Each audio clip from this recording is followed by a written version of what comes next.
What's good, YouTube? Dave Cuts here, back at you with another video. This is a video of a ball fade that I did for a class. Actually, they had me do a demo at the local barber school, cosmetology school near me. It's called Shore Beauty School. So shout out to them. I actually called them and asked them, could I do a demo at the school. So and they graciously said yeah. So I really appreciate them having me out. They didn't have to do that. So hopefully, I'll be able to set some more stuff up in the future, because I really enjoyed the educating at the school. That was cool. The students, you can see the one girl in the black right there, she's nodding, but to the right, you can see the girl in the pink mask. The ones who were sitting like kind of front and center, they were engaged and asking questions. Even some of the students in the back were really engaged with the class. So we had a good time. Right here, I'm explaining to them. It was actually kind of a difficult setup, because as you can see, I'm fading on one side, but the class is on the other side, the way it was set up. So it was kind of difficult for them to see, but I tried to turn my client to the class as much as I could, and kind of explain to them and help them visualize what I'm actually doing on this side. And we also talked a lot about, like, my main goal there was not necessarily to teach them like how to do a fade or whatever like that. My goal was really to kind of inspire them and motivate and encourage the students there to kind of see something bigger than what's in front of them. And what I mean by that is, like, when you're in school, and I talked about this in the class, when you're in school and you got 1,200 hours to go and you're like 700 hours in, it seems like forever. It seems like, oh man, when is this gonna end? But once you get out of there and you see like really what the industry has to offer, I think like it's something. I tried to inspire them with that. I talked about like my journey so far as a barber. I talked about like some mistakes I made, like not waiting to get my license and taking too long to get that. And I talked about being in the barber shop and customer service and dealing with people. I talked about like hair shows in the industry and stuff like that. Like, I wanted to inspire them, like, yo, if you serious about this, keep going, keep on pushing, keep on going to the end, because once you get there, it'll be all worth it. So right here, we just trying to get that line out, that last line out of the fade right there, that dark line. And I was explaining to them that, about the fading system and how you find your system and you fade the same way each time, and that's how you perfect your system. So it was really cool. I really enjoyed the class. You can see the teacher right there. She was like taking pictures and stuff like that. I have, if you look to the right, I had my phone set up and I was mic'd up. So like the NFL was mic'd up. So you'll be able to kind of hear some snippets of the class a little later on in this video, and when that happens, I'm gonna shut up. But yeah, it was a really cool experience, man. Like, I definitely want to continue educating, and I definitely want to continue helping people with like the knowledge that I've gained, So what do you think is the difference between a good barber or cosmetologist, whatever, versus a great one? What? Continuing your education? I think it's your perfection, how you perfect it. Some people are color, some are fade, some are cutting specialties. Right. Specialize, you perfect certain areas where nobody's perfect, but you perfect it where, you don't see little flaws, or you just get better pretty much. Right. Growth and your ability to want to continue learning new stuff. Okay. Because you gotta be versatile, and new things come out, you can't just stay stagnant and you gotta evolve. I agree with that. You gotta stay up to date. Stay up to date. There's always something. You gotta be up on it. What about customer service? What about like? I was expecting you all ladies to say that. What about like your consistency and how like consistent you are with your clients? Like, Trevor, have you ever been not able to reach me for a haircut? No, and I'll be completely honest with all of you.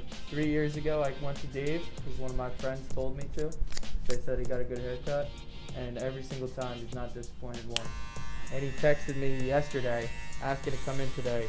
I was happy to help him because of all the times he's been able to accommodate and help me and my friends out. Boom. Great guy. And that's what it is really about. It doesn't, when I tell you guys, when I spin him around, it does not matter what, I mean, it does, but it doesn't matter what this side of the head looks like. It doesn't. It matters your customer service, how you are with people. When somebody comes in, hello, I'm the only one in my shop that does that. Nobody else says hello when people walk in, but I make sure that I'm the one who says hello, because that way, yeah, that client, they might not be my client. They might be going to see Axel or Edwin or somebody else in the barber shop, right? But when they can't get them, they're gonna remember, oh, Dave's the one who says hello to me every time I come in. Let me go book with Dave, since I can't get in with whoever because they're booked. You know what I'm saying? Like, it's this stuff, there's so much to it, so much more to it than what goes on behind the chair and what goes on with this haircut. There's so much more to it, to being successful. There's so much more to like getting what you want out of this industry than I'm the nicest. It's not about that though. It's about like who you are as a person. Do your clients like enjoy, you know, sitting with you for 30 minutes, 45 minutes, an hour, however long you take the cut, right? Do your clients enjoy that, or are they just trying to get up out of there? Are you just trying to get them up out of there? You know what I mean? Yeah, start spitting bars to the students, really giving it. That was my goal, man. My goal was to like explain to them that it's more than just a haircut. You know what I mean? So here we go on the other side. I haven't even been explaining this haircut the whole time. I just kind of been talking, but here we go on the other side. We did, I didn't mean to take that out. So, okay, so we did the blade open, then and blended that out. Then we did the one open, and now we're at the half guard, fading that section out. After this, we'll move to the number 2 open, coming right off the head. That's another thing that I tried to explain to the students is like when you get to the part where you got your 2 or your 3 and you're blending like into the top, like you don't need to round that corner. You can just go straight up and give it that square masculine shape, and it helps to make the haircut look a little better, I feel like. One person will call it a shape up, another person will call it a line up. I had somebody come in and say, yo, can I get a tape up? I said, what's a tape up? He said, you know, just line up in the tape, you know what I'm saying? Like, I don't know. So everybody's got different terminology. But that's where your client consultation comes in though, because somebody can say, yeah, I need a tape up, but I gotta like ask more questions and see what does he really want for. All right, I'm gonna give you a tape up, boom, boom, boom. That's not a consultation. Consultation is, okay, how do you want a taper on the sides and in the back?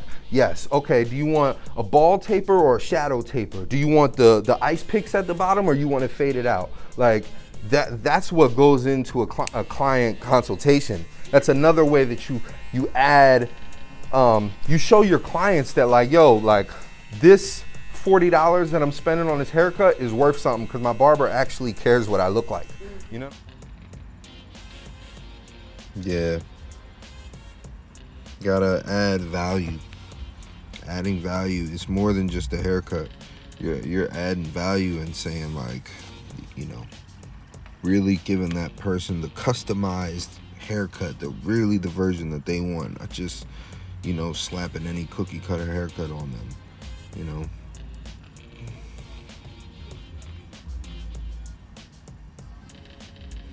So right here we're at the number 2 open, I believe, coming right off the head. You see that kind of lip that it's leaving at the top, a little bit of shelf. I'm gonna clean that up later with some scissor over comb, and I show the students also.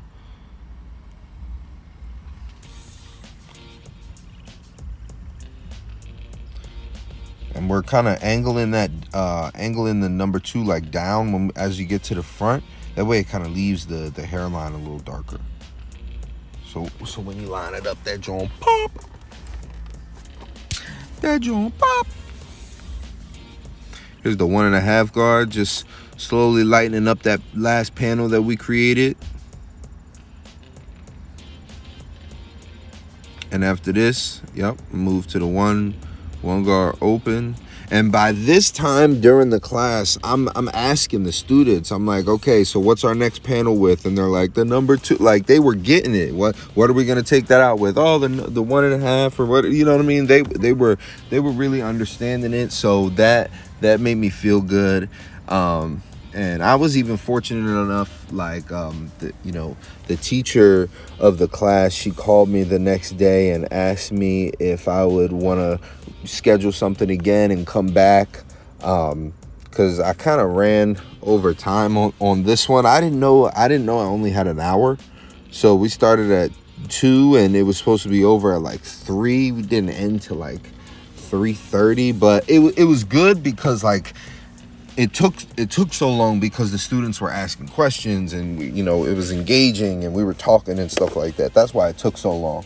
But that's why I don't even have like a after shot to show you guys of this haircut, because we was rushing to get out of there. I had to be back to the barbershop by 4 to cut my client, and they had to get a whole nother class in there. So, like, yeah, it was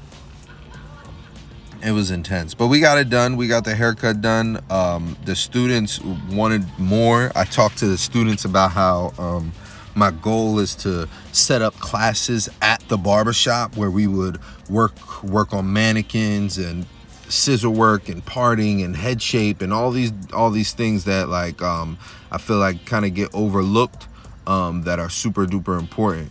So see, like right here, I'm cleaning that lip up with like some scissor over comb, trying to knock that out.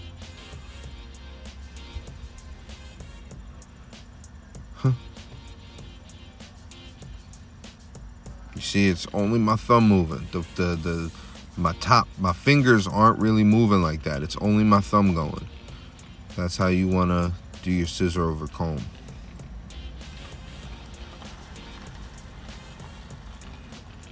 And just kind of soften up whatever I see, like right there. Yeah. And then right here, we're going into the top. And I'm just point cutting the top because I want to, his hair is kind of like, it kind of sits real frayed at the end a little bit. Like it's super straight. So I feel like the texture kind of gives his hair like a nicer look, in my opinion. So and we're just going through, taking sections and working our way to the front. When I'm in a rush, not in a rush, but when I'm trying to move through the haircut and I get to the top, normally I work from front to back, especially if they got like shorter hair like this. But for the sake of the class, I wanted to show them probably the better way, which would be back to front. So a fade clean. Yeah, But if you like this video, give it a thumbs up, subscribe, and hit that bell so you can get notified when I drop a new video on the channel, man. It's Dave Cuts Hair, y'all. Peace.